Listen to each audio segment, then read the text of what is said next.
শুধু গল্প, সঙ্গীত ও আড্ডার জন্য ইউটিউব চ্যানেলে আজকের নিবেদন হেমেন্দ্র কুমার রায়ের কুমারের বাঘা গোয়েন্দা। সন্ধ্যা হয় সূর্য অস্ত গিয়েছে, কিন্তু তার সমুজ্জ্বল ও আরক্ত আশীর্বাদের কিছু কিছু আভাস এখনও দেখা যাচ্ছে আকাশের এখানে ওখানে, মেঘের ফাঁকে ফাঁকে। যাকে বলে তেপান্তরের মাঠ, ধুধু ময়দানের ভিতর দিয়ে ছুটে চলেছে বন্য বাতাস হু হু করে, এবং সেই বন্য বাতাসের গতিকে অনুসরণ করবার জন্যেই যেন বাঁধা লাইনের উপর দিয়ে তীব্র বেগে ধেয়ে চলেছে একখানা রেলগাড়ি। ছুটতে ছুটতে ট্রেনখানা হঠাৎ থমকে দাঁড়িয়ে পড়ল। সম্ভবত ট্রেনের বিপদসূচক ঘণ্টার দড়িতে টান মেরে রেলগাড়িকে কেউ থামাতে বাধ্য করলে। তারপরেই একটা হৈ হৈ রই রই কাণ্ড। ঠিক যেন কোনো অদৃশ্য জাদুকরের আশ্চর্য মন্ত্রশক্তি বলে আচম্বিতে প্রায় শতাধিক বা মনুষ্যমূর্তি আবির্ভূত হলো সেই বিজন তেপান্তর মাঠের উপরে।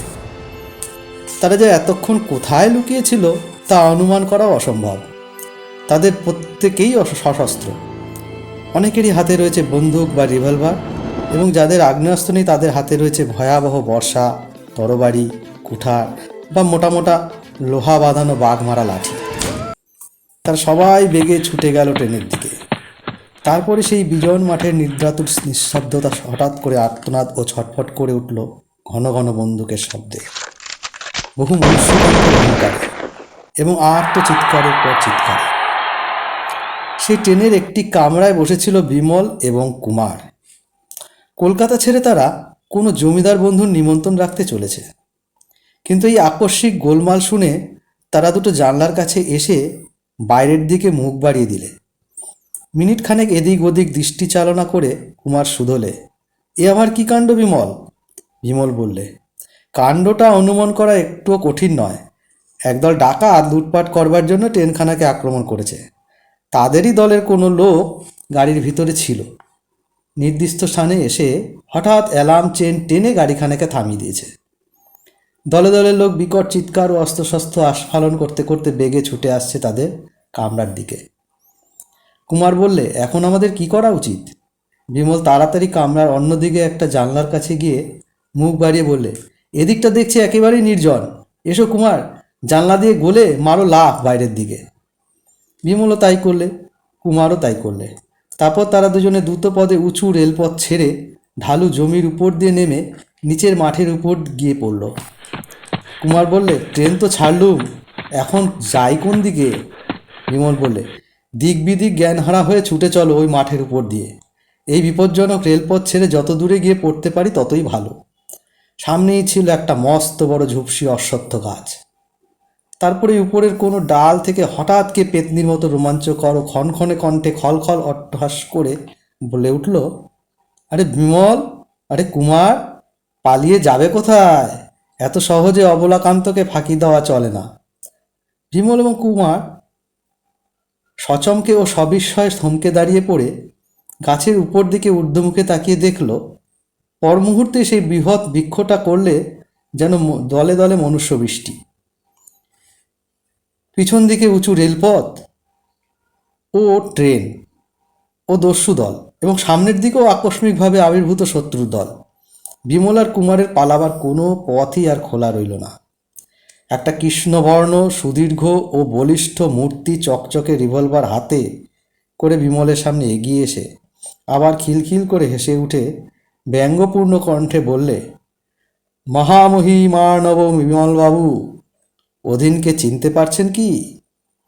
বিমল কিছুমাত্র বিচলিত না হয়ে শান্ত কণ্ঠেই বললে, চিনতে পারছি বই কি, তুমি হচ্ছে অবলাকান্ত, পৃথিবীর একটা নিতান্ত নিকৃষ্ট কীট। অবলাকান্ত তার সেই অস্বাভাবিক নারী কণ্ঠে আবার একবার অট্টহাস্য করে উঠল। তারপর হাতের রিভলভারটা নাচাতে নাচাতে বললে, কে যে নিকৃষ্ট আর কে যে উৎকৃষ্ট এখনও তার প্রমাণ কি তুমি পাওনি বাপু? সেই জেরিনার কণ্ঠহারের মামলার সময় থেকেই বারবার তোমার আমাকে আক্রমণ করার চেষ্টা করেছ, কিন্তু কোনোবারেই তোমাদের আক্রমণ সফল হয়নি। উল্টে প্রত্যেকবারেই আমি তোমাদের নাজেহাল করে নাকের জলে আর চোখের জলে এক করে ছেড়েছি। কেমন, একথা মানতে রাজি আছে তো? বিমল মাথা নেড়ে বলে, মোটেই নয়। তুমি তোমার ওই ক্ষুদ্র প্রাণ নিয়ে বারবার আমাদের কবল থেকে মুক্তি লাভ করেছ। এইমাত্র যতবারই তুমি ফাঁদ পেতেছ, ততবারই আমরা সেই ফাঁদ ভেঙে বাইরে আসতে পেরেছি। জেরিনার কণ্ঠহারের কথা বলেছ, তোমার হাত থেকে আমরা কি সেটা ছিনিয়ে নিতে পারিনি? অবলাকান্তের সেই বৃহৎ দেহ বিপুল ক্রোধে ফুলে যেন দ্বিগুণ হয়ে উঠল।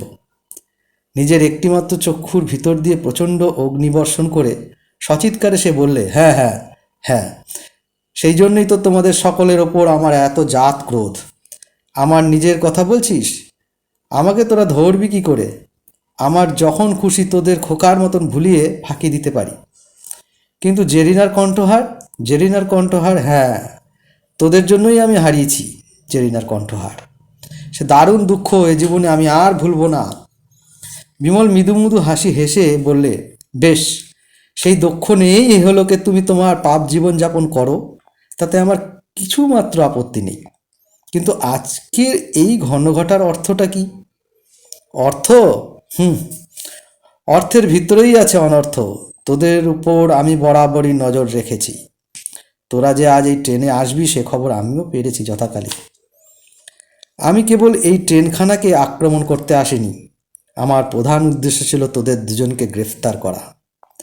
কুমার হাসতে হাসতে বললে, আমরা হচ্ছি তুচ্ছ ব্যক্তি। মনে আছে বিমল তোমাকে প্রথমে আক্রমণ করেনি। প্রথম আক্রমণ করেছিলে তুমিই তাকে। তবে আমাদের উপর এতটা সুনজর দেওয়ার কারণটা কি? অবলাকান্ত ভুরু নাচিয়ে বললে, কারণ কারণ নিশ্চয়ই আছে। তোরা আর জয়ন্তরা যতদিন বেঁচে থাকবি ততদিন আমি এই পৃথিবীতে নিরাপদ নই। তোদের আমি তিল পরিমাণ তুচ্ছ লাল পিঁপড়ের মতোই মনে করি। কিন্তু জানিস তো, ক্ষুদ্র লাল পিঁপড়েরও কামড়ালে মানুষ তাকে বধ না করে পারে না। সেই জন্যেই আগে আমি তোদের কজনকে এই পৃথিবী থেকে একেবারে সরিয়ে দিতে চাই। বিমল বললে, তুমি তো বারবার নতুন নতুন উপায়ে আমাদের পৃথিবী থেকে সরাবার চেষ্টা করেছো, কিন্তু পেরেছো কি? অবলাকান্ত আবার খলখলে অট্টহাসি হেসে বললে, ঠিক বলেছিস, ধরলুম আর মারলুম, এভাবে মানুষ মেরে আমার হাতের সুখ হয় না। যদি শত্রুর মতো শত্রু পাই, নতুন নতুন উপায়ে তাকে বধ করতে পারলেই সীমা থাকে না আমার আনন্দের। কুমার বললে, এবারও একটা নতুন উপায়েই আমাদের হত্যা করবে নাকি? নিশ্চয়। উপায়টা কি দাদা? আগে থাকতে বলবার দরকার নেই, একটু পরেই সচক্ষে আর সকর্ণে সমস্তই দেখতে আর শুনতে পাবি। অবলাকান্ত হঠাৎ ফিরে দাঁড়িয়ে তার অনুচরদের ডেকে বললে, এই, তোরা সঙ্গের মতো দাঁড়িয়ে দেখছিস কি? বন্দুকের পাহারার ভিতরে এই দুটো সূচকে আমাদের আড্ডার দিকে নিয়ে চল। বহু বহু দূর থেকে শোনা গেল একটা বংশীধ্বনি। তারপর আরও কাছ থেকে শোনা গেল আর একটা বাঁশির তীক্ষ্ণ আওয়াজ। তারপর খুব নিকটেই জেগে উঠল তীক্ষ্ণতর আর একটা বংশীধ্বনি। অবলাকান্ত ব্যস্তভাবে বললে, এসব বাঁশি বাজাচ্ছে আমাদের চররাই। খুব সম্ভব পরের স্টেশনের কর্তাদের টনক নড়েছে। আর ব্যাপার এই কি জানবার জন্য এদিকে ছুটে আসছে রেলওয়ে পুলিশের দল। ব্যাস, আর নয়, এইবারে সময় থাকতে থাকতে জাল গুটিয়ে ফেল। বলি পকেট থেকে নিজে একটা বাঁশি বার করে খুব জোরে উপরি উপরি 3 বার ফুঁ দিল। পর মুহূর্তে ট্রেনের ওদিক থেকে দলে দলে সব যমদূতের মতো মূর্তি দ্রুতবেগে অবলাকান্তর কাছে এসে তার চারদিকে ঘিরে দাঁড়ালো। তাদের হাতে কেবল অস্ত্রশস্ত্র নেই, সেই সঙ্গে অধিকাংশেরই কাঁধ বা পিঠের উপরে রয়েছে পোটলাপুটলি, ব্যাগ, সুটকেস বা ট্রাঙ্ক প্রভৃতি। নরহত্যা ও ট্রেন লুণ্ঠন করেই তারা যে হতভাগ্য যাত্রীদের এসব মালপত্র হস্তগত করেছে সে বিষয়ে নেই কোনো সন্দেহ। সকলকার দিকে তাড়াতাড়ি দৃষ্টি সঞ্চালনা করে নিয়ে অবলাকান্ত অত্যন্ত প্রফুল্ল কণ্ঠে বললে, বাহাদুর, তোরা সবাই বাহাদুর। দেখছি আজ আমাদের এক ঢিলে 2 পাখি মারা উৎসব সুপ্রসন্ন। আর দেরি নয়, এই 2 বেটা নচ্ছারকে একেবারে সামনের দিকে রেখে গরু তাড়ানোর মতো তাড়িয়ে নিয়ে চল। এদের ঠিক পিছনেই 2জন লোক বন্দুক নিয়ে তৈরি থাকুক। কেউ পালাবার চেষ্টা করলেই গুলি করে তাকে মেরে ফেলা হবে। সবাই মনে রাখিস, এরা হচ্ছে পার ঘুঘু, অসম্ভব রকম সব চালাকি জানে। ঠিক অবলাকান্তের হুকুম মতোই ব্যবস্থা হলো। মাঠের উপর দিয়ে সর্বাগ্রে অগ্রসর হতে বাধ্য হলো বিমল ও কুমার। 2জন লোক বন্দুক তুলে চলল তাদের পিছনে পিছনে, এবং তাদের পরে আসতে লাগলো প্রায় শতাধিক ডাকাত দল। বিপুল আনন্দে উচ্চ কণ্ঠে চিৎকার করতে করতে। অবলাকান্ত ক্রুদ্ধ কণ্ঠে ধমক দিয়ে চেঁচিয়ে বলে, এই সব গাধার দল, সবাই একেবারে চুপ করে থাক। কেউ যদি টু শব্দটি করবি আমি তখনই গলা টিপে তাকে মেরে ফেলবো। বেটারা ষাঁড়ের মতো চেঁচাতে চেঁচাতে আর পৃথিবী জাগাতে জাগাতে পথ দিয়ে এগিয়ে চলেছে। এদিকে যে পুলিশ টনক নড়েছে সে খেয়াল কারোর নেই। বিমল বললে, অবলাকান্ত, তুমি আগে ছিলে গুন্ডা আর চোর, তারপর হলে সুন্দরবনের নদী নালার খুনে বোম বেটে, তারপর আজ তোমাকে দেখছি লুণ্ঠনকারী দস্যুরূপে। এরপর তোমাকে আর কোন মূর্তিতে দেখতে পাবো সেটা আমি কিছুতেই আন্দাজ করতে পারছি না। নারীকণ্ঠ অবলাকান্ত হা হা স্বরে হেসে উঠে বললে, ওরে বিমল, ভোল না ফেরালে ভিখ মেলে কি? তোদের উৎপাতে কলকাতা শহর ছাড়তে হলো, গেলুম সুন্দরবনে জলের বাসিন্দা হতে। সেখানেও গিয়ে তোরা নাক গলাতে ছাড়লি না। কাজেই আমি এখন আবার নতুন কর্মক্ষেত্রে অবতীর্ণ হয়েছি। আমি হচ্ছি পাড়ার মতন পিচ্ছিল, ধরি ধরি করেও তোরা আমাকে কোনো দিনও ধরতে পারবি না। এখন উত্তীর্ণ হয়ে গেছে সন্ধ্যা, প্রান্তরের দিকে দিকে নেমে এসেছে নিবিড় অন্ধকারের কালো জবনিকা। বাসায় ফিরে যাওয়ার পাখিদের কলরব পর্যন্ত স্তব্ধ হয়ে গিয়েছে। চারিদিকে শোনা যাচ্ছে কেবল ঝিল্লিদের কর্কশ কণ্ঠের অবিশ্রান্ত ধ্বনি। বোধহয় সেদিন আকাশে উঠেছিল অষ্টমীর চাঁদ। তার স্বল্প কিরণ অন্ধকারে নিবিড়তা খানিকটা পাতলা হয়ে গেছে, এবং সেই ম্লান আলোকেই দেখা গেল সামনেই রয়েছে একটি সাঁকো, এবং তার তলায় শোনা যাচ্ছে কোনো নদীর কলকণ্ঠস্বর। বিমলার কুমার সর্বাগ্যে সাঁকোর উপর দিয়ে দাঁড়ালো। হঠাৎ বিমল অনুচ্চ কণ্ঠে তামিল ভাষায় কুমারকে সম্বোধন করে বলে, কুমার, আমি যেই পুলিশ বলে চিৎকার করে উঠব তুমি তখনই এই সাঁকোর উপর থেকে নদীর উপরে মারবে এক লাফ। তারপর জলের উপরে আর না মাথা জাগিয়ে ডুব সাঁতার দিয়ে চলে আসবে ঠিক এই সাঁকোর তলায়। আমিও তোমার সঙ্গে সঙ্গেই থাকব। তারপর যা করতে হবে যথাসময়ে বলে দেবো। পিছন থেকে অবলাকান্ত খাপ্পা হয়ে উঠে বলে উঠল, তোরা ইন্ডিল মিলডিল করে কি কথা কইছিস রে? বিমল বললে, আমরা কইছি নিজেদের কথা। নিজেদের কথা কিন্তু আমি বুঝতে পারছি না কেন? সেটা তোমার বিদ্যা বুদ্ধির দোষ। আমরা কি করব বলো? খবরদার, তোরা আর কোনো কথাই কইতে পারবি না। জো হুকুম জনাব। তারা যখন সাঁকোর প্রায় মাঝামাঝি জায়গায় এসে পড়েছে, বিমল আচম্বিতে পিছন পানে তাকিয়ে প্রচণ্ড উল্লেস ভরা কণ্ঠে চিৎকার করে উঠল, পুলিশ, পুলিশ! কুমার আর আমাদের ভয় নেই, পিছন দিকে তাকিয়ে দেখো, দলে দলে পুলিশের লোক এইদিকে ছুটে আসছে। জয় ভগবান! অপরাধীদের কাছে পুলিশ নামের চেয়ে ভয়াবহ আর কিছুই নেই। বিমলের সেই উল্লসিত উক্তি শুনেই জলদস্যুদের সবাই সচমকে আত্মহারার মতন পিছন দিকে ফিরে দাঁড়ালো, এবং সেই সুযোগে বিমল ও কুমার সাঁকো থেকে লাফ মেরে নদীর জলের ভিতরে গিয়ে পড়ল। ডুব সাঁতার দিয়ে তারা দুজনে ঠিক সাঁকোর তলায় গিয়ে আবার জলের উপর ভেসে উঠল, এবং সঙ্গে সঙ্গে শুনলে উপরি উপরি বন্দুকের গর্জন। বিমল বললে, ছুরি করা বলল, স্বভাবতে ওরা ভাববে আমরা নদীর একদিকে বা ওদিকে গিয়ে পালিয়ে যাওয়ার চেষ্টা করছি। কিন্তু কুমার, আমরা তা করব না। আমরা এই সাঁকোর তলা দিয়েই বারংবার ডুব সাঁতার কেটে যেদিক থেকে এসেছি আবার সেই দিকেই চলে যাব। তারপর পায়ের কাছে যেন মাটি পাবো, সেইখানেই আমরা গোপনে অপেক্ষা করব কিছুক্ষণ। সাঁকোর তলাটা ওরা দেখতে পাচ্ছে না, আর ওরা কল্পনাও করতে পারবে না যে যেদিক থেকে আমরা এসেছি আমরা আবার সেই দিকেই ফিরে গিয়ে অপেক্ষা করছি। একবার ভেসে উঠে নিঃশ্বাস নিয়ে ডুব সাঁতার দিতে দিতে তারা হাজির হলো সাঁকোর প্রান্ত দেশে। সাঁকোর তলায় নদীর জলের উপর বিরাজ করছে কালো ছায়া। সেইখানে তারা জলের উপরে কেবল নাক পর্যন্ত জাগিয়ে সম্পূর্ণ অদৃশ্য হয়ে চুপ করে বসে রইল। সেই অবস্থা থেকে তারা শুনতে পেলে বহু দ্রুত পদের শব্দ, চিৎকার এবং মাঝে মাঝে বন্দুকের আওয়াজ। তারপরে শোনা গেল অবলাকান্তের ক্ষণক্ষণে কণ্ঠস্বর। সে বলে উঠল, ওরে দরকার নেই আর এখানে গোলমাল করে। ওই হতাভাগা বেটাদের নিয়ে এইখানে দাঁড়িয়ে বেশি মাথা ঘামাতে গেলে এখনই সত্যই পুলিশ ফৌজ এসে পড়বে। তার চেয়ে হাতে যা পেয়েছিস তাই নিয়ে এখন তাড়াতাড়ি লম্বা দেওয়ার চেষ্টা কর।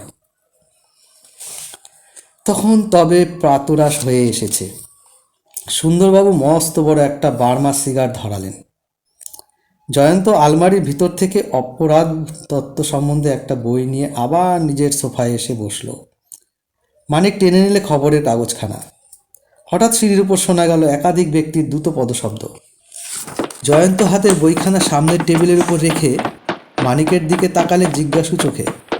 মানিক তাকিয়ে রইল ঘরে ঢোকবার দরজার দিকে। ঘরের ভিতরে এসে দাঁড়ালো বিমল এবং কুমার। তাদের দুজনেরই চেহারা ছন্ন ছাড়ার মতন।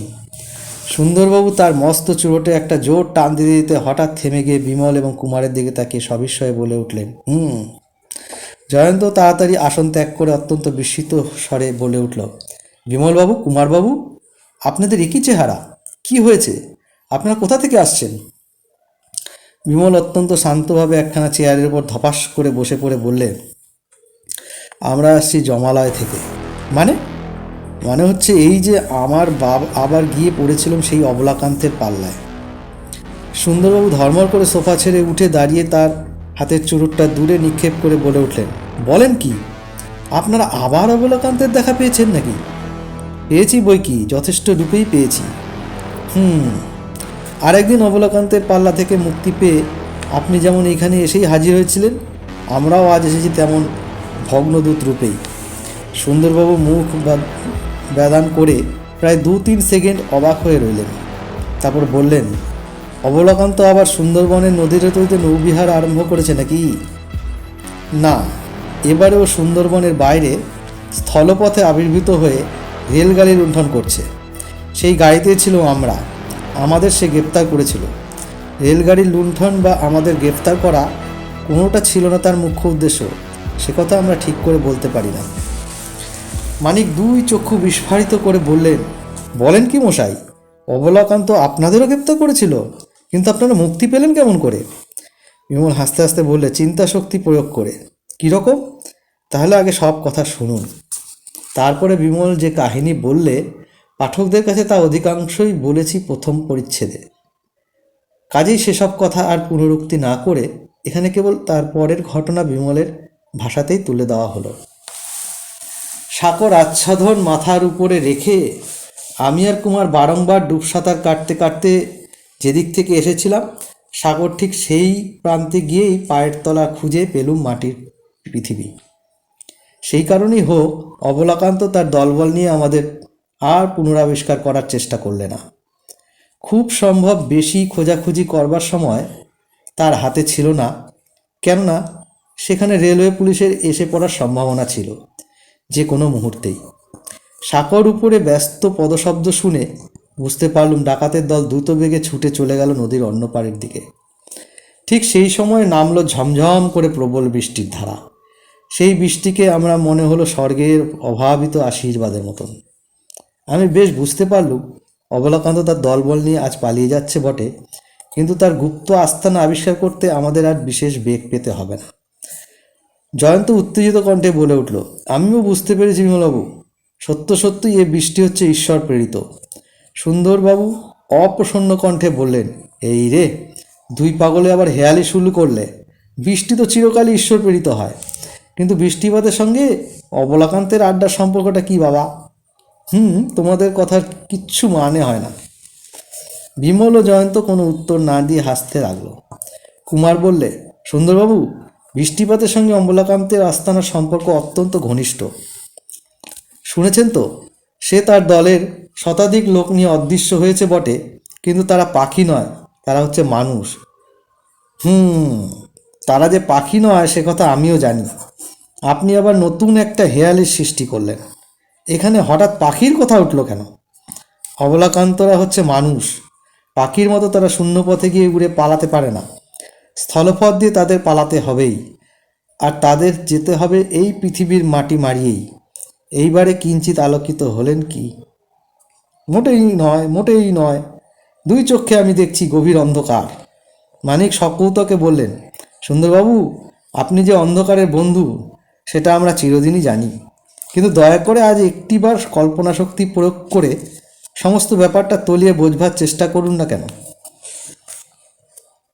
কি আবার বোঝবার চেষ্টা করব? আমি তোমাদের এসব হেয়ালির কোনো ধারি না।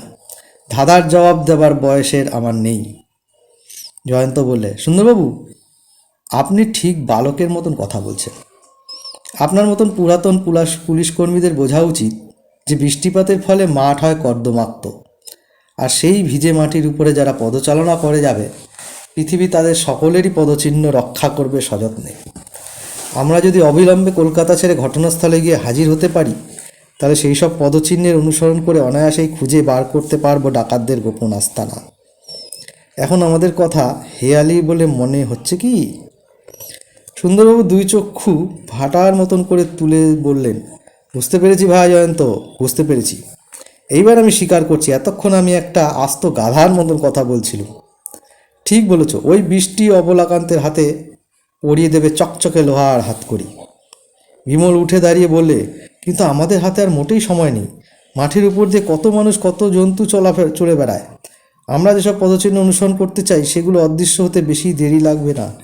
সুতরাং বিমলের মুখের কথা কেড়ে নিয়ে জয়ন্ত বললে, সুতরাং অবিলম্বেই আমাদের ঘটনাস্থলে যাত্রা করা উচিত। বিমলভাবে ঘটনাস্থলে গিয়ে পৌঁছাতে আমাদের কত দেরি লাগবে? ঘন্টা আড়াই। কিন্তু যে ট্রেন আমাদের সেখানে নিয়ে গিয়ে হাজির করবে, এখনও 1.5 ঘন্টার আগে সে কলকাতা স্টেশন ত্যাগ করবে না। ইতিমধ্যে আপনারা প্রস্তুত হয়ে নিন। আমি আর কুমারও এই জামা কাপড় ত্যাগ করে খানিকটা ভদ্র সাজি, আর কিঞ্চিত আহার্য গ্রহণ করে খানিকটা চাঙ্গা হয়ে উঠি। কি বলেন? জয়ন্ত বলে, তথাস্তু। সুন্দরবাবু, আপনিও আমাদের সঙ্গে যাবেন নাকি? যাব না আবার? ওই অবলাকান্ত বেটা সুন্দরবনের নদীতে আমাকে নাকানি চোবানি খাইয়েছে। তার আগে আর পরেও সে আমাদের কম জ্বালায়নি। তাকে হাতের কাছে পেলে আমি তার আস্ত মুন্ডুটা চিবিয়ে খেতে আপত্তি করব না। আমি এখনই বড় সাহেবের কাছে ছুটলুম। অবলাকান্তরা দলে খুব ভারী শুনেছি, সঙ্গে মিলিটারি পুলিশ থাকা দরকার। কুমার বললে, আর আপনাদের ওই মিলিটারি পুলিশের চেয়েও বেশি কাজ করতে পারবে আমাদের প্রিয়তম বাঘা। পদচিহ্নের গন্ধ শুকতে সে হচ্ছে মস্ত বড় ওস্তাদ। কি বলো বিমল? তাকেও সঙ্গে নেওয়া উচিত নয় কি?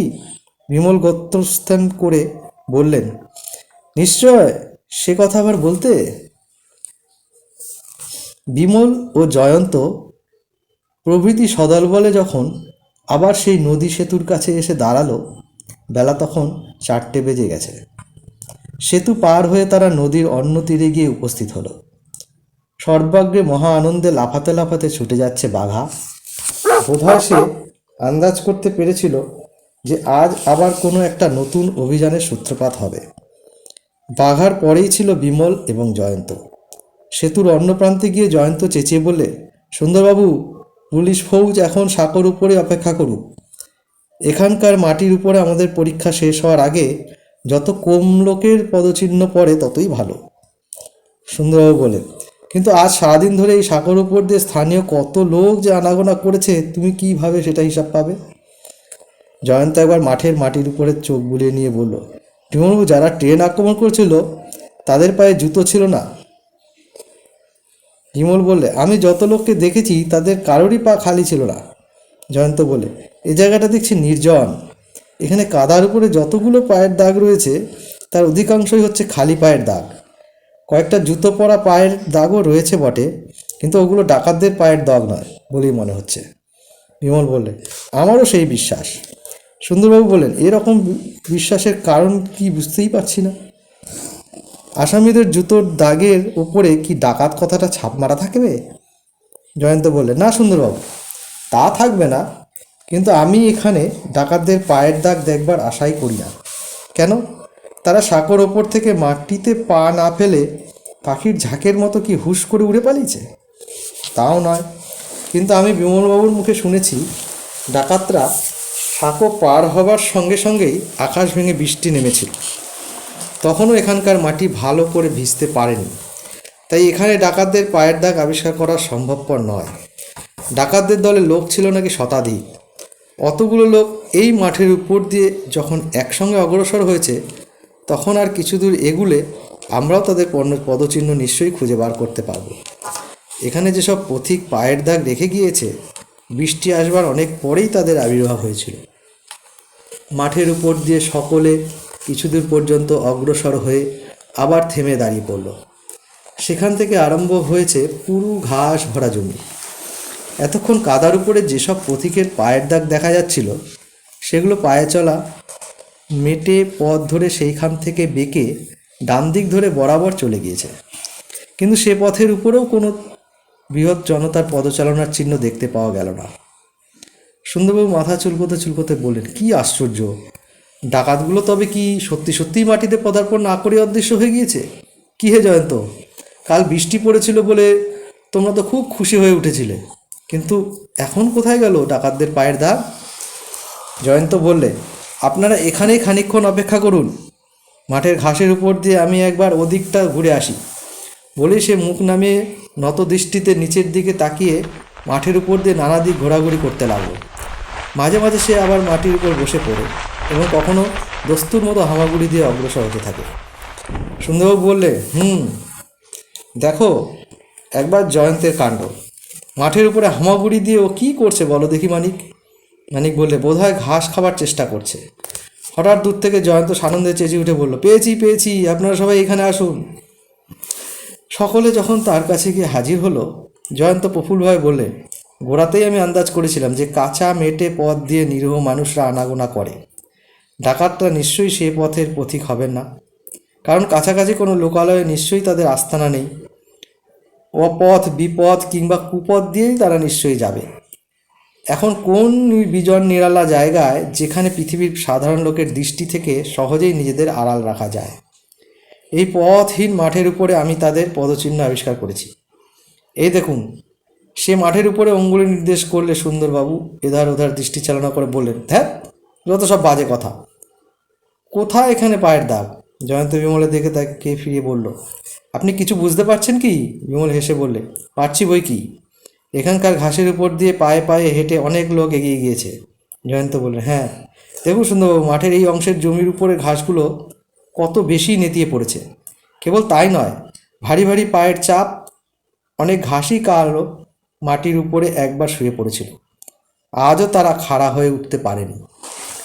কত ঘেঁষো ফুল একেবারে পিষে মরে গিয়েছে, সেটাও দেখতে পাচ্ছেন কি?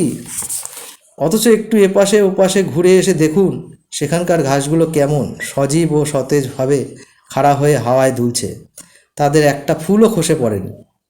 সুন্দরবাবু লজ্জিত কণ্ঠে বলে, তাই তো, সত্যিই তো, এসব তো আমরা লক্ষ্য করা উচিত ছিল।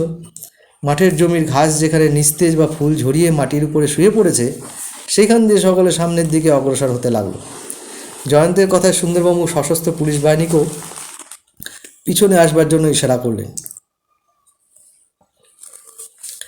মাঠের প্রান্তে ছিল বহুদূর পর্যন্ত বিস্তৃত নিবিড় এক অরণ্য।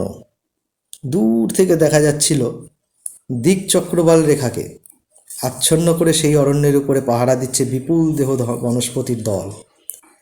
এক একটি বৃক্ষ আবার তাল নারিকেল কুঞ্জের মাথা ছাড়িয়ে আকাশের দিকে উঠে গিয়েছে পত্রবহুল অসংখ্য বাহুর দ্বারা, যেন বন্দি করবার জন্যে শূন্যতাকে। সকলে যখন সেই মাঠের প্রান্তদেশে গিয়ে দাঁড়ালো, তখন দেখা গেল সেখানে এমন একটি মেটে পথের রেখা রয়েছে যার উপরে তৃণদের শ্যামল আবরণ আর নেই। অরণ্যের বক্ষ ভেদ করে সোজা গিয়েছে সেই পথের রেখা। কুমার বললে, বাহ, পায়ের দাগগুলো এবারে খুব স্পষ্ট দেখা যাচ্ছে। একজন নয়, দুজন নয়, পথের দুদিক জুড়ে অগণিত লোকের পায়ের দাগ। সুন্দরবাবু বললেন, বাঁচা গেল বাবা, বাঁচা গেল। শুয়ে পড়া মরা ঘাস আর ঝরা ঘেঁষো ফুল দেখে আসামিদের পিছু নেওয়া কি চারটিখানিক কথা? এতক্ষণ আমার সন্দেহ হচ্ছিল, ভাবছিলাম জয়ন্ত আমাদের ধাপ্পা মারছে, কিন্তু আর সন্দেহ করার কোনো উপায় নেই।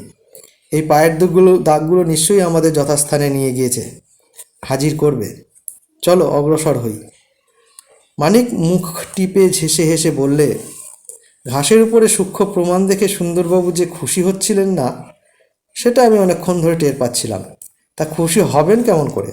মোটা দেহ আর মোটা বুদ্ধি দিয়ে ভগবান এমন অনেক জীবকে পৃথিবীতে পাঠিয়েছেন। মোটা প্রমাণ না পেলে যারা মোটামুটি কিছুই বুঝতে পারে না। সুন্দরবাবু তেলে বেগুনে জ্বলে উঠে বললেন, তুমি জানো মানিক, আমরা চলেছি এখন দস্যু বাহিনীর সঙ্গে জীবন পণ করে যুদ্ধ করতে। এই কি হালকা করে পলকা ঠাট্টা করবার সময়? তোমার স্থান কাল পাত্র জ্ঞান নেই। মানিক আবার সকল তাকে ভুরু কুচকিয়ে সুন্দরবাবুকে আরও কি বলতে যাচ্ছিল, কিন্তু সে মুখ খোলবার আগেই বিমল তাড়াতাড়ি বলল, চলুন চলুন, এখানে দাঁড়িয়ে এখন কটাকাটি করবার সময় নেই, শিগগির এগিয়ে চলুন। আবার সবাই হলো অগ্রসর। পথের দুই ধারে ঘন সন্নিবিষ্ট বৃক্ষের দল এমনভাবেই দুই দিক থেকে শাখা বাহু বাড়িয়ে দিয়েছে যে উপর দিকে তাকালে দেখা যায় না আর সমুজ্জ্বল নীলাকাশ, দেখা যায় কেবল ছায়া ভরা মর্মরিত সবুজ পত্রদের চন্দ্রাতপ। লাঙুলকে পতাকার মতন ঊর্ধ্বে তুলে সর্বাগ্রে সগর্বে এগিয়ে যাচ্ছিল বাঘা এবং তারপরই জয়ন্ত। সে বললে, সবাই চটপট পা চালিয়ে দিন, এখনও দিনের আলো আছে, এখনও বনের ভিতরে নজর চলছে। অন্ধকারে অন্ধ হবার আগেই আমাদের অবলাকান্তের আস্তানায় গিয়ে হাজির হতে হবে। প্রায় মিনিট 15 ধরে সবাই এগিয়ে চলল দ্রুত পদে। হঠাৎ এক জায়গায় থমকে দাঁড়িয়ে পড়ে জয়ন্ত বললে, দেখুন বিমলবাবু, দেখুন পায়ের দাগগুলো এইখানে মোড় দিয়ে আরও সরু একটা পথ জঙ্গলের ভিতরে গিয়ে ঢুকেছে। তারপর হেঁট হয়ে মাটির দিকে তাকিয়ে বিমল সবিস্ময়ে সে বলে উঠল, কিন্তু এ কী ব্যাপার, এ কী ব্যাপার? বিমলও মাটির দিকে হেঁট হয়ে ভালো করে দেখে বললে, ব্যাপারটা কী জয়ন্তবাবু? যে পায়ের দাগগুলো বাঁদিকে এই সরু পথের ভিতরে গিয়ে ঢুকেছে, সেগুলোকে মারিয়ে আরও অসংখ্য পায়ের দাগ আবার বেরিয়ে এসেছে বাইরের দিকে। কুমার বললে, পদচিহ্নগুলো বাইরের দিকে বেরিয়ে এসে বাঁদিকে, অর্থাৎ আমরা যে পথে উপরে দাঁড়িয়ে আছি এই পথ ধরেই সোজা চলে গিয়েছে। এরই বা মানে কি? সুন্দরবাবু বললে, ধ্যাত, মানে আবার কি? ডাকাত বেটারা কাল কোনো কারণে একবারে ওই বাঁদিকের পথ ধরে জঙ্গলের ভিতরে গিয়েছিল, তারপর আবার বেরিয়ে এসে আমরা যে বড় পথের উপর দাঁড়িয়ে আছি সেইটা ধরেই আবার এগিয়ে গিয়েছে নিজেদের আড্ডার দিকে। জয়ন্ত নীরবে একটুখানি হেসে মাটির উপরে বসে পড়ল। তারপর হামাগুড়ি দিয়ে একবার এদিকে আর একবার ওদিকে গিয়ে বললেন, সুন্দরবাবু, আপনি যা ভাবছেন সেটা ঠিক নয়। কেন? বেঠিকটা কোনখানে? ভালো করে চেয়ে দেখুন। আমরা এতক্ষণে যে পায়ের দাগগুলো দেখে এসেছি আর যেগুলো মোড় ফিরে এই বাঁদিকে সরু পথের ভিতরে গিয়ে ঢুকেছে, তাদের অনেকগুলোই ভিজে মাটির ভিতরে চেপে বসে গিয়েছে। এখানে রোদ আসে না বলে ওইসব পদচিহ্নের উপর থেকে এখনও বৃষ্টির জল শুকিয়ে যায়নি। দেখুন, একটা একটা পদচিহ্ন কত গভীরভাবে মাটির ভিতরে বসে গিয়েছে। এর মানে হচ্ছে এগুলো হৃৎপুষ্ট সুবৃহৎ দেহের পায়ের দাগ। এগুলোর মধ্যে এখনও কিছু কিছু বৃষ্টির জল জমে রয়েছে। কিন্তু যে পায়ের দাগগুলো বাঁদিকের ওই সরু পথটার ভিতর থেকে আবার বাইরের বেরিয়ে এসেছে, এই বড় পথটা ধরে আমাদের সামনের দিকে এগিয়ে গিয়েছে, সেগুলোর মধ্যে জলের কোনো চিহ্নই নেই। এর থেকে আমাদের কি বুঝতে হবে বলুন দেখি? সুন্দরবাবু বলুন, বুঝতে হবে ঘোড়ার ডিম। শুকনো আর ভিজে পায়ের দাগ, খালি হেয়ালি, খালি হেয়ালি। বিমল বললে, সুন্দরবাবু, হেয়ালি বোঝাই হচ্ছে গোয়েন্দাদের ব্যবসা। যদি অপরাধ না নেন তো ব্যাপারটা কি হয়েছে আমি আপনাকে বুঝিয়ে দিতে পারি। সুন্দরবাবু ক্রুদ্ধ কণ্ঠে বললেন, হাতি গেল, ঘোড়া গেল, ভেড়া বলে কত জল। আমি হচ্ছি পুরনো পুলিশের লোক, আর আপনি পুলিশও নন, জয়ন্তর মতন শখের গোয়েন্দাও নন। আপনি আবার আমাকে কি বোঝাতে চান? বিমল হাসতে হাসতে শান্ত স্বরেই গড়ে উঠল, না সুন্দরবাবু, আপনার কাছে আমি কিছুই নই। আপনার মতন মাতঙ্গের কাছে আমি হচ্ছি সামান্য একটা পতঙ্গ মাত্র। তবে কি জানেন, মুনিরও অতিভ্রম হয়। সুন্দরবাবু আরও রেগে গিয়ে বললেন, আমার মতিভ্রমটা হলো কোথায় সেইটাই আমি জানতে চাই। চেয়ে দেখুন সুন্দরবাবু, এতক্ষণ আমরা যে পায়ের দাগগুলো অনুসরণ করছিলাম তাদের অনেকগুলোর ভিতরে যে বৃষ্টির জল জমে আছে, জয়ন্তবাবু তো সেটা এখনই আমাদের দেখিয়ে দিলে। এর অর্থ কি তাও আপনাদের বুঝিয়ে দিচ্ছি। কাল বৃষ্টির ভিতর দিয়ে ডাকাতের দল এই পথ ধরে এগিয়ে গিয়েছিল, তারপর তারা ঢুকেছিল বাঁদিকের পথ ধরে এই জঙ্গলের ভিতরে, কিন্তু তখনও বৃষ্টি পড়ছিল, তাই ওই পদচিহ্নগুলোর উপরে এখনও অল্প বিস্তর বৃষ্টির জল জমে আছে। কিন্তু যে পদচিহ্নগুলো ওই বাঁদিকে ছোট পথ ধরে বাইরে বেরিয়ে এসেছে, আবার এই বড় পথ ধরেই আমাদের সামনে দিয়ে এগিয়ে গিয়েছে, সেগুলো হচ্ছে একেবারে শুকনো। এখানকার মাটি ভিজে, তাই এই ভিজে মাটির উপরে পদচিহ্ন পড়েছে বটে, কিন্তু আমাদের ওই সামনের দিকের পদচিহ্নগুলোর কোনোটার ভিতরেই যখন বৃষ্টির জল জমে নেই, তখন বুঝতে হবে যে ওই পদচিহ্নগুলোর উৎপত্তি হয়েছে বৃষ্টি থেমে যাবার পরেই। সুন্দরবাবু বললেন, বেশ তো, তাতে কি হয়েছে? জয়ন্ত উঠে দাঁড়িয়ে বললে, বাঁদিকের ওই সরু পথের ভিতর দিয়ে এই যে অসংখ্য শুকনো পদচিহ্ন আবার বাইরে এসে বড় পথটা ধরে সোজা এগিয়ে গিয়েছে, সেগুলোর প্রত্যেকটাই কত গভীরভাবে মাটির ভিতরে বসে গিয়েছে, সেটাও দেখতে পাচ্ছেন কি?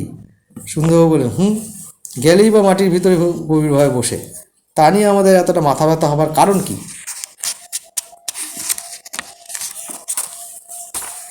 জয়ন্ত বিরক্তকর কণ্ঠে বললেন, কারণ কি জানেন? এই নতুন শুকনো পায়ের দাগগুলো হচ্ছে এমন একদল লোকের যারা ওই জঙ্গলের ভিতরের থেকে বেরিয়ে এসে প্রাণপণ বেগে ছুটে আবার এই বড় পথ ধরে এগিয়ে গিয়েছে। মানুষ যখন খুব বেগে ছোটে তখন প্রত্যেক পদেরই তাকে লাফ মারতে হয়, আর সেই জন্যই তখন তার পদচিহ্ন গভীরভাবে বসে যায় ভিজে মাটির ভিতরে। তোমাদের এই আবিষ্কারে নতুনত্ব আছে। তারপর এবার জয়ন্তের কণ্ঠস্বর হয়ে উঠল রীতিমতো ক্রুদ্ধ। সে বললেন, সুন্দরবাবু, আপনি বোঝালো যদি না বোঝেন তাহলে আমাদের আর হার মানতে হয়। আপনাকে বোঝানোর জন্য আমরা এখানে আসিনি। আমরা এসেছি এক দুর্ধর্ষ দস্যু দলের গ্রেপ্তার করতে। এখানকার মাটি ভিজে না হলেও আমরা কিন্তু বুঝতে পারতুম না, কারণ তাহলে আমাদের দিকের এই নতুন পদচিহ্নগুলো আমাদের কারোরই চোখে পড়তো না। কিন্তু ভিজে মাটি ভিজে বলেই আন্দাজ করতে পারছি যে একদল লোক অত্যন্ত তাড়াতাড়ি এখান থেকে ছুটে চলে গিয়েছে। তাদের এতটা তাড়াতাড়ির কারণ কি? নিশ্চয়ই তারা কোনো কিছু বিভীষিকা দেখেছে। কী সেই বিভীষিকা? সুন্দরবাবু কিঞ্চিৎ হতভম্ব হয়ে বা হাতে টুপি খুলে ডানাতে মাথা চুলকোতে লাগলেন। কুমার বললেন, বিভীষিকা হচ্ছি আমরা। নতুন এই পায়ের দাগগুলো যখন সজল নয়, তখন খুব সম্ভব ওগুলো সৃষ্টি হয়েছে আজকে, হয়তো একটু আগেই। মানুষ বলে, ব্যাপারটা বেশ বোঝা যাচ্ছে। আমরা যে সদল বলে এই বনের ভিতরে এসে ঢুকেছি, ডাকাতটা সেটা আগেই টের পেয়েছে। তারা তাই ওই বাঁদিকের সরু পথ দিয়েই বেরিয়ে এই বড় পথটা ধরে ছুটে চম্পট দিয়েছে। সুন্দরবাবু ভেঙেও মচকাবার পাত্র নন। বললেন, চম্পট দিয়ে যাবে কোথায়? তাদের পায়ের দাগগুলো তো এখনও ওই মাটির উপরেই আঁকা আছে। তারা কালকেই পালাক আর আজকেই পালাক, দাগগুলো তো তারা আর মুছে দিয়ে যেতে পারেনি। সুতরাং তোমাদের এসব গবেষণা বাদ দিয়ে চলো আমরা এই শুকনো পায়ের দাগগুলো ধরেই সামনের দিকে এগিয়ে যাই। মানিক বলে, সুন্দরবাবু, আপনি হচ্ছেন অসম্ভব মানুষ। যুক্তির দ্বারা আপনাকে দমানো যাবে না। পাষণ্ড বোধহয় ত্রিভুবনে জন্মগ্রহণ করেনি। দাদা, একবার পায়ের ধুলো দিন। সুন্দরবাবু হেসে ফেলে বললেন, মানিক হে, তুমিই আমাকে চিনতে পেরেছ। যাক, আজ আর তোমার কথায় রাগ করব না। মানিক বললে, ধন্যবাদ। জয়ন্ত গম্ভীর কণ্ঠে বললেন, বাজে কথার সময় কাটাবার সময় নেই। আমরা যতক্ষণ এখানে দাঁড়িয়ে কথা কাটাকাটি করবো ততক্ষণে ডাকাতটা আরও বহুদূর গিয়ে পড়বে। পায়ের দাগ অত্যন্ত স্পষ্ট। এই দাগ দেখেই আমাদের এখন ছুটে এগিয়ে যেতে হবে সর্বাগ্রে।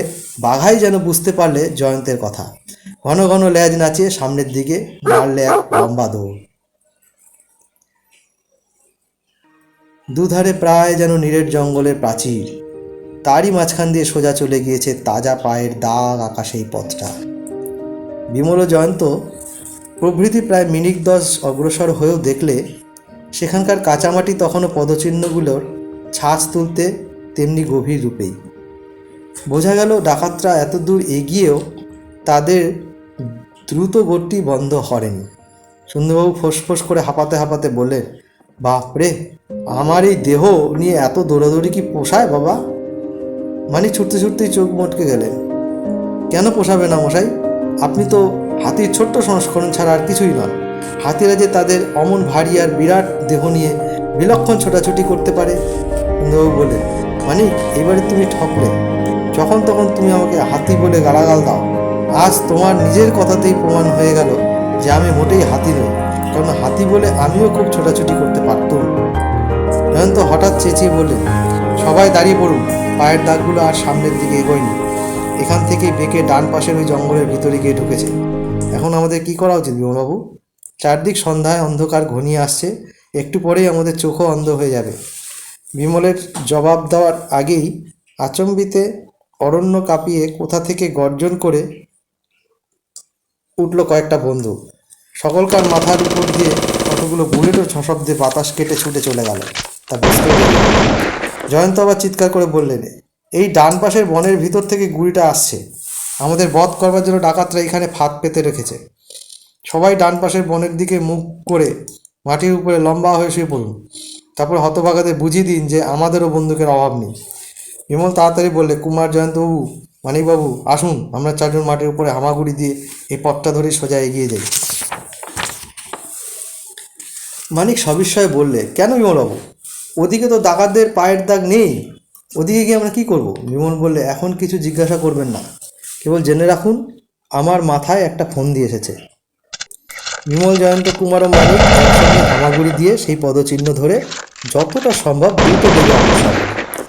সুন্দরবাবু তাদের দিকে কটমট করে তাকিয়ে বললেন, বিপদ দেখে কাপুরুষের মতন পালিয়ে যাওয়া হচ্ছে। তোমরাই আবার অ্যাডভেঞ্চার চাও, গোয়েন্দাগিরি করতে চাও? আরে ছ! বিমল, জয়ন্ত ও কুমার হাসতে লাগলো, কিন্তু দুষ্টু মানিক সেইভাবে যেতে যেতেই পিছন দিকে মুখ ফিরিয়ে বলল, জয় বীরপুরুষ সুন্দরবাবুর জয়। আপনার মতন বীরপুরুষের কাছে আমাদের মতো কাপুরুষের থাকা উচিত নয় বলেই তাড়াতাড়ি এখান থেকে সরে পড়ছি। সুন্দরবাবু বোধ করি কি একটা খুব কড়া জবাব দিতে যাচ্ছিলেন, কিন্তু তখনই ওদিক থেকে তেড়ে এলো আর এক ঝাঁক উত্তপ্ত বুলেট। একটা বুলেট তার মাথার বাঁচিয়ে টুপির উপর দিয়ে ছ্যাদা করে বেরিয়ে গেল। দুই চোখে অগণ্য সর্ষের ফুল দেখে এবং বাপ বলে চিৎকার করে তিনি তখনই লম্বা হয়ে শুয়ে পড়লেন। তারপর বিপুল করে চিৎকার করে বললেন, এই সেপাই, চালাও গুলি, চালাও গুলি! শুয়োরের বাচ্চাদের বুঝিয়ে দাও, আমাদের কাছে ওদের চেয়েও বেশি বন্দুক আছে। সিপাহীরা তাই আগেই বুদ্ধিমানের মতন ভূমির উপরে লম্বমান হয়েছে। তারাও অদৃশ্য শত্রুদের উদ্দেশ্যে বারংবার বন্দুক ছুটতে শুরু করছে। দুই পক্ষে বন্দুকের চিৎকারে সেই বনভূমির শান্তিপূর্ণ আবহ যখন ধ্বনিতে প্রতিধ্বনিতে বিষাক্ত হয়ে উঠেছিল, বিমল, কুমার, জয়ন্ত ও মানিক তখন হামাগুড়ি দিকে এগিয়ে গিয়েছে বেশ খানিকটা। হঠাৎ বিমল লাফ মেরে দাঁড়িয়ে উঠে বললেন, ব্যাস, আর আমাদের চতুষ্পদ জন্তুর মতো পথ চলতে হবে না।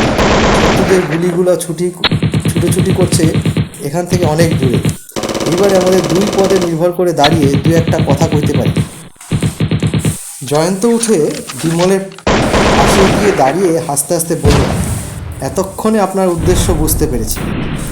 বিমলও সহাস্যে বললে, কি বুঝতে পেরেছেন বলুন তো? এইবারে আপনি এই ডান দিক বনের ভিতরে ঢুকতে চান, তাই নয় কি? ঠিক। তারপর? ডান দিকের এই বনের ভিতর ঢুকে আমরা যদি সোজাসুজি খানিকটা এগিয়ে যাই, তাহলে হয় শত্রুদের পিছনে নয় পাশে গিয়ে পড়তে পারবো। তারপর? আমরা যে এইভাবে লুকিয়ে তাদের পেছনে বা পাশের দিকে এসে হাজির হয়েছি, শত্রুরা নিশ্চয়ই সে সন্দেহ করতে পারবে না। ইতিহাসে পড়েছি এই রকমই একটা উপায়ে গ্রিসের আলেকজান্ডার দি গ্রেট নাকি ভারতের মহারাজা পুরুকে কাবু করে ফেলেছিলেন। বিংশ শতাব্দীতে আপনি সেই খ্রিস্ট পূর্বযুগের যুদ্ধ কৌশলের কাজ লাগাতে চান? কিন্তু এটা যুদ্ধ নয় জয়ন্তবাবু, এটা হচ্ছে তুচ্ছ দাঙ্গারই সামিল। খ্রিস্টপূর্ব যুগের যুদ্ধের বর্ণনা পড়লে কি মনে হয় জানেন বিমলবাবু? কি মনে হয় বলুন? এই আণবিক বোমার যুগে পৃথিবীতে যেসব দাঙ্গা হাঙ্গামা হয়, খ্রিস্টপূর্ব যুগের যুদ্ধ ছিল তার চেয়েও তুচ্ছ। কিন্তু এই যুগের বড় বড় যুদ্ধেও প্রকাশ পায় কেবল তথাকথিত যোদ্ধাদের কাপুরুষতা। শত্রুদের দেখতে পায় না, তবু গর্তের ভিতরে লুকিয়ে এই যুগের যোদ্ধারা ছড়ে খালি বন্দুকের পর বন্দুক, লড়াই করে যেন তারা বাতাসের সঙ্গে। কিন্তু বিমানপথ নিয়ে শূন্যে ওড়ে বিপদের সীমানা ছাড়িয়ে তারপর প্রস্তুতপূর্ব নিষ্ঠুরতা আর কাপুরুষতার প্রমাণ দেওয়ার জন্য অসামরিক নির্দোষ আবালবৃদ্ধ বনিতার উপরে আণবিক বোমা নিক্ষেপ করে। লক্ষ লক্ষ মানুষ যেখানে বাস করে এমন এক বৃহৎ নগরকে পৃথিবী পৃষ্ঠ থেকে বিলুপ্ত করে দেয়। কিংবা তারা ডুবোজাহাজ নিয়ে সমুদ্রের তলায় ডুব মেরে, সামরিক হোক আর অসামরিক হোক, যে কোনো জাহাজকে গুপ্ত উপায়ে অতলে তলিয়ে দিয়ে লক্ষ লক্ষ নরহত্যা করে। কিন্তু সেকালের যুদ্ধে প্রকাশ পেত মানুষের বীরত্ব আর রণকৌশল। তখনকার যোদ্ধাদের লড়াই করতে হতো শত্রুদের সঙ্গে মুখোমুখি দাঁড়িয়ে। যার শক্তি আর নিপুণতা বেশি, জয়ী হতো সেই। এই মধ্যযুগের মহাবীর তৈমুর লংয়ের জীবন চরিত পড়েছেন না? কিন্তু বিমলবাবু, এখন বিমল বাধা দিয়ে উত্তেজিত কণ্ঠে বলে উঠল, তৈমুর লং গিয়েছেন এখন মস্ত বড় রাজার দুর্ভেদ্য কেল্লা দখল করতে। দুই পক্ষেরই সৈন্য সামন্ত সংখ্যা নেই। বিশেষত তৈমুরের সঙ্গে ছিল এখন এমন এক বিপুল বাহিনী যে যুগের রুশিয়াকে পর্যন্ত যে বাহিনী মহাবীরেরা অনায়াসেই পায়ের তলায় নত করতে পেরেছিল, 19 শতকের নেপোলিয়ান বা 20 শতকের হিটলার পর্যন্ত যা করতে পারেনি। তবু তৈমুর তার অপরাজয় বাহিনীর উপর নির্ভর করলেন না। ঘোড়ার পিঠে চড়ে নির্ভরে এগিয়ে চললেন বিপক্ষের দুর্গতরণের দিকে। তার সেনাপতিরা সভয়ে তাকে বাধা দিয়ে অনুরোধ উপরোধ করতে লাগলেন, সুলতান, আমরা যখন এখানে রয়েছি তখন আমাদের পিছনে রেখে আপনি কেন এগিয়ে যাচ্ছেন? সাক্ষাৎ মৃত্যুর সামনে আপনার যদি কিছু হয় তাহলে আমরা থাকবো কোথায়? তৈমুরের তরবারি কোষ মুক্ত করে শূন্যে বিদ্যুৎ নাচিয়ে বললেন, তোমরা সরে দাঁড়াও আমার সম্মুখ থেকে। যে আমাকে বাধা দেবে তাকেই আমি হত্যা করব। তৈমুরের চক্ষে কঠিন প্রতিজ্ঞার ইঙ্গিত দেখে সেনাপতিরা ভীতভাবে তার নাগালের বাইরে গিয়ে দাঁড়ালেন। তারপর তৈমুরের ঘোড়া মাটির উপরে খুরের আঘাতে ধুলি উড়িয়ে সিধে ছুটে গিয়ে দাঁড়ালো বিপক্ষের দুর্গ তোরণের সামনে। দুর্গ পাকারের উপরে নানান রকম নিষ্ঠুর অস্ত্র নিয়ে অপেক্ষা করছিল হাজার হাজার শত্রু সৈন্য। একাল হলে তারা নিশ্চয়ই সেই মুহূর্তে তৈমুরকে বধ করত, কিন্তু তারা তা করলে না। নির্বাক বিষয়ে তৈমুরের দিকে তাকিয়ে রইলে নিষ্পদ মূর্তির মতো। দুর্গ তোরণের সামনে গিয়ে তৈমুর ঊর্ধ্বতন চিৎকার করে বললেন, যুদ্ধ এখনই হতে পারে, আর যুদ্ধ হলে দুই পক্ষের অনেক মানুষও প্রাণ হারাবে। শেষ পর্যন্ত আমি যে এই কেল্লা ফতে করব সেই বিষয়ে কোনো সন্দেহই নেই। কিন্তু অত বেশি গোলমালে দরকার কি? এই দুর্গতরণ দিয়ে বেরিয়ে আসতে বলো তোমাদের নায়ককে। আমি এখানে একলা এসেছি, সেও এখানে থাকবে একলাই। লড়াই করুক সে কেবল আমার সঙ্গে। যে হারবে তার পক্ষকে সেই পরাজয়কেই সকলকে পরাজয় বলে স্বীকার করে নিতে হবে। জয়ন্তবাবু, আমি একেই বলি বীরত্ব। একালের যুদ্ধ যে বীরত্বকে স্বীকার করে না। জয়ন্ত বললে, বিমলবাবু, আপনি চমৎকার প্রসঙ্গ তুলেছেন, কিন্তু আজ এইখানে এই প্রসঙ্গ ধামাচাপা দেওয়াই নিরাপদ। ওদিকে ঘন ঘন বন্দুকের গর্জন শুনতে পাচ্ছেন না? উত্তরীয় বিমল সত্য সত্যই স্থান কাল পাত্র সব ভুলে গিয়েছিল। জয়ন্ত আজকের কথা মনে করিয়ে দিল। সে অত্যন্ত লজ্জিত স্বরে বলল, মাফ করবেন জয়ন্তবাবু, মাফ করবেন। ছেলে মানুষের মতন আমি গাইছিলুম ধান ভাঙতে শিবের গীত। ছি ছি, আমাকে ধিক। জয়ন্ত বললে, এখন নিজেকে ধিকৃত করবার সময় নয়। আপনারই নির্দেশে আমরা এদিকে এসেছি, এখন কি করতে হবে বলুন। বিমল তৎক্ষণাৎ অতি জাগ্রত হয়ে ডান দিকের জঙ্গলের ভিতরে ঢুকে এগুতে এগুতে বললে, আসুন আমার সঙ্গে। আগে খানিকটা এগিয়ে দেখি, তারপরেই বুঝতে পারবো আমার অনুমান সত্য কিনা। সেখানে জঙ্গলের ভিতরে পথ বলে কিছুই আর অস্তিত্ব ছিল না। ঝোপঝাপ সরিয়ে কাটা গাছে দীর্ণ বিদীর্ণ হয়ে কখনোই দাঁড়িয়ে কখনো হামাগুড়ি দিয়ে তারা অগ্রসর হতে লাগলো কোনো রকমে। ওদিকে তখনও দুই পক্ষের বন্দুক দুই পক্ষের শত্রুদের দিচ্ছিল অবিশ্রান্তভাবে প্রচণ্ড ধমকের পর। অবশেষে তারা এমন এক জায়গায় এসে দাঁড়ালো যার পরেই আছে 7-8 হাত গভীর এবং 7-8 হাত চওড়া একটা সুদীর্ঘ খানা। গত কল্লকার বৃষ্টি খানার তলায় জমিয়ে রেখেছে হাত দেড়েক গভীর জল। বাঘা তাদের সঙ্গ ছাড়েনি। খানার ভিতরে লাফিয়ে পড়ে সে সর্বাগ্রে। তারপরে বিমল খানার ভিতরে গিয়ে অবতীর্ণ হলো। একদিকে তাকিয়ে সে চুপ করে দাঁড়িয়ে রইল মিনিট 3। তারপর মুখ ফিরিয়ে বাকি সবাইকে খানার ভিতর নামবার জন্য হাত নেড়ে ইশারা করলো। জয়ন্ত, কুমার ও মানিকও খানার ভিতরে গিয়ে নামলো। তারপর বিমলের ইঙ্গিতে এদিক ওদিক তাকিয়ে যা দেখলো তা হচ্ছে এই, খানাটা লম্বালম্বি অনেকটা দূর অগ্রসর হয়ে হারিয়ে গিয়েছে কোথায় আসন্ন সন্ধ্যার অন্ধকারে। খানার দুই তীরে সার বেঁধে দাঁড়িয়ে আছে বড় বড় গাছের পর গাছ। তাদের কাছ থেকে বেশ খানিকটা তফাতে সেই সব গাছের উপরে ঘন ঘন বন্দুকের শব্দেই সঙ্গে সঙ্গে দপদপ করে জ্বলে উঠছিল অগ্নিশিখা। খানার ভিতরে বড় বড় সব আগাছা এখানে এখানে তৈরি করেছিল রীতিমতো ঝোপঝাপ। বিমলের দেখা দেখি বাকি 3 জনও সেই রকম একটা ঝোপের আড়ালে আত্মগোপন করলে। বিমল অনুচ্চ স্বরে বললে, ডাকাতরা গাছের উপরে চড়ে পুলিশ বাহিনীর উপরে গুলি বৃষ্টি করছে। ওরা আমাদের বন্দুকের সীমানার মধ্যেই আছে। আমরা 4 জনেই অটোমেটিক বন্দুক নিয়ে এসেছি। এগুলো ওদের অস্ত্রের চেয়েও ঢের বেশি শক্তিশালী, আর অল্প সময়ের মধ্যেই অশ্রান্তভাবে ঢের বেশি গুলি বৃষ্টি করতে পারে। সকলে তৈরি হয়ে থাকো। গাছের উপরে শত্রুদের আমরা দেখতে পাচ্ছি না বটে, কিন্তু ওখানে যখনই বন্দুকের আগুন জ্বলবে তখনই আন্দাজে শত্রুদের উদ্দেশ্য করে গুলির পর গুলি চালাও। কেউ একবারও থেমো না। শত্রুরা মনে করুক তাদের পিছন দিক থেকেও অনেক পুলিশ লোক আক্রমণ করছে। মিনিট খানেক পরেই অটোমেটিক বন্দুকগুলো শত্রুদের সঙ্গে কথা বলতে লাগলো ভয়াবহ ও অশ্রান্ত আগ্নেয় ভাষায়। উপুরি উপুরি জেগে উঠল কয়েকটা বিকট আর্তনাদ। অটোমেটিক বন্দুকদের বুলেট তাহলে অদৃশ্য শত্রুদের সন্ধান পেয়েছে। উৎসাহ ভরে বলে উঠল, চালাও, আরও তাড়াতাড়ি গুলি চালাও। ওরা ভেবে নিক দলে আমরা দোস্তের মতো ভারী। বিমল, জয়ন্ত, কুমার ও মালিক মহা উৎসাহে বন্দুক ছুটতে আরম্ভ করল। তাদের আধুনিক বন্দুকগুলো ধূম্র উদ্গীরণ করছিল না, সুতরাং এই নতুন আক্রমণকারীরা যে কোথায় অবস্থান করছে ডাকাতরা সেটাও আন্দাজ করতে পারলেন না। মিনিট 3-4 পরেই গাছের উপরকার সমস্ত বন্দুক একেবারে স্তব্ধ হয়ে গেল। খুব সম্ভবত দুদিক থেকে আক্রান্ত হয়ে ডাকাতরা গাছের উপর থেকে তাড়াতাড়ি নেমে পড়ে যেদিকে পারলে পলায়ন করলে। বিমলরাও আর বন্দুক ছুড়লে না, সেইখানে চুপ করে বসে রইল প্রায় 10 মিনিট। তখনও দূর থেকে মাঝে মাঝে শোনা যাচ্ছিল পুলিশের বন্দুকের গুলির শব্দ। তারপর পুলিশদের বন্দুকও হয়ে গেল বোবা। সন্ধ্যার অন্ধকার তখনও সেখানে রীতিমতো ঘনীভূত হয়নি বটে, কিন্তু 8-10 হাত দূরে চোখ আর চলছিল না। 8-10 ভিতরেও যা দেখা যাচ্ছে সেই ঝাপসা ঝাপসা মাথার উপরে অধিক আকাশের বুকে মাঝে মাঝে তখনও একটু আধটু আলোর আভাস দেখা যাচ্ছিল বটে, কিন্তু সে আলো দূর করতে পারছিল না পৃথিবীর আসন্ন অন্ধকার। জয়ন্ত বললে, শত্রুরা পালিয়েছে বিমলবাবু, এখন আমাদের কি করা উচিত? বিমল উঠে দাঁড়িয়ে বলল, আসুন এই নোংরা ঘোলা জল ছেড়ে আপাতত আমরা খানার উপরে গিয়ে উঠবার চেষ্টা করি। যেদিক থেকে সকলে এসছিল আবার খানার সেই দিকে গিয়ে উঠলাম। জয়ন্ত বললে, আর এখানে থেকে লাভ কি? আজ আর ডাকাতরা ধরা অসম্ভব। এখন বোধহয় যেখানে থেকে এসেছি সেখানে গিয়ে দেখা উচিত সুন্দরবাবুরা কতখানি বীরত্ব প্রকাশ করেছে। বিমল বলে, ঠিক বলেছেন, আজ আমাদের কাদা ঘেটেই মরাই সার হলো। চলুন আমরা সেখানকার মানুষদের সেইখানেই ফিরে যাই। সকলে যে অপদ বিপদ দিয়ে এসেছে, ঘন জঙ্গল ভেদ করে, কখনো দাঁড়িয়ে কখনো বা হামাগুড়ি দিয়ে আবার সেই দিকেই চলতে লাগলো।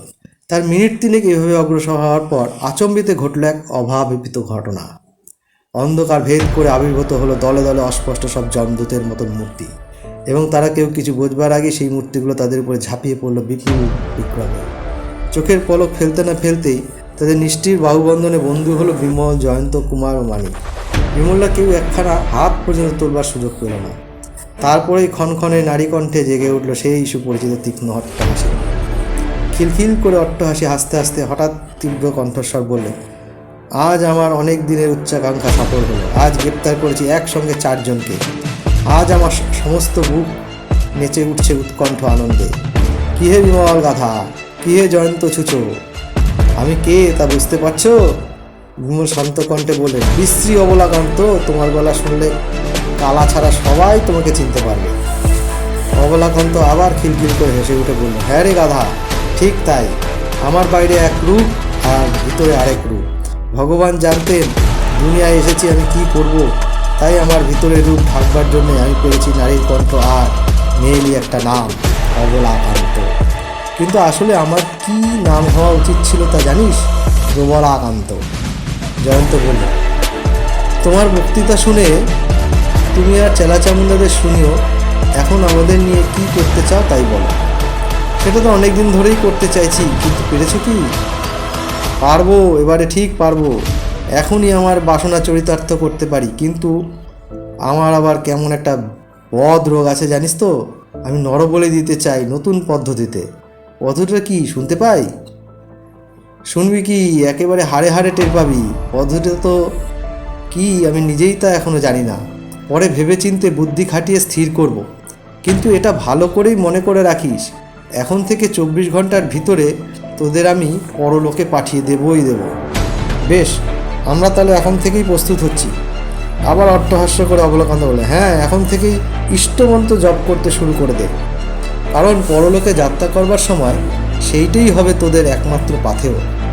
ঠিক সেই সময় যখন অন্যান্য সকলের এক মনে এদের কথাবার্তা শুনছিল, কুমার আচম্বিতে এসে এক হ্যাচকা মেরে দুজনের হাত ছাড়িয়ে সামনের দিকে অন্ধকারের ভিতরে বেগে ছুটে যাওয়ার চেষ্টা করল। কিন্তু শত্রুদের সকলেই অন্যমনস্ক হয়েছিল না। একজন বেগে ছুটে গিয়ে কুমারের মাথার উপর প্রচণ্ড এক লাঠির আঘাত করে। একটা অস্ফুট আর্তনাদ করে কুমার তৎক্ষণাৎ ঘুরে মাটির উপর পড়ে গিয়ে একেবারে নিশ্চেষ্ট হয়ে রইল। কুমারকে হয়তো এরা হত্যা করল, এই ভেবেই বিমল একেবারে আত্মহারা হয়ে গেল।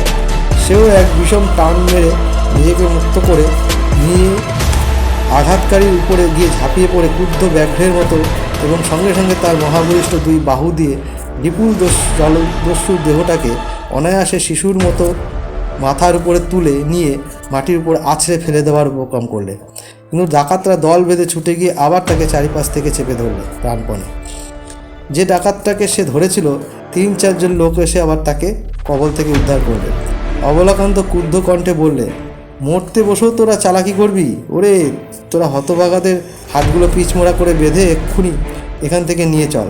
সেই সঙ্গে ওদের চোখগুলোকেও বেঁধে রাখিস। বনে পুলিশ হানা দিয়েছে, আর এখানে বেশিক্ষণ থাকা উচিত নয়। একজন শুধলে, কর্তা, ওদিকে তো পুলিশ আমাদের পথ আগলে আছে, আমরা এখন কোথায় যাব? অবলাকান্ত বললে, কেন, আমরা এখন বানের জলে ভাসছি নাকি?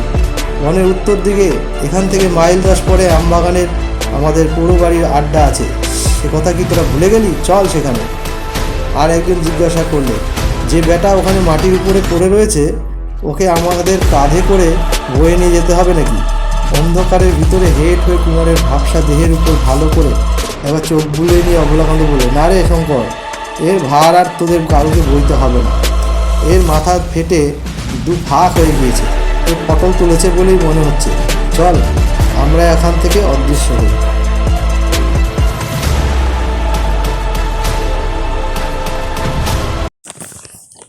শেষ হলো আমাদের আজকের কুমারের বাঘা গোয়েন্দা গল্পের প্রথম পর্ব। গল্পটি ভালো লাগলে অবশ্যই লাইক, কমেন্ট ও সাবস্ক্রাইব করবেন। লেখক হেমেন্দ্র কুমার রায়ের জন্ম 1988 সালে ও মৃত্যু 1953 সালে। তিনি ছিলেন বাংলা সাহিত্যে একজন বিখ্যাত লেখক, যিনি বাংলা শিশু সাহিত্য ও গোয়েন্দা কাহিনীর বিকাশ করেন।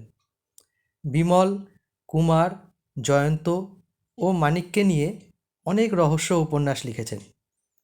আজকের গল্প প্রথম প্রকাশিত হয় 1949 সালে। আজকের গল্প পাঠে প্রবীর, শব্দগ্রহণ ও আবহ সঙ্গীতে সৌমাল্য, পোস্টার ডিজাইনে জেমিন এআই।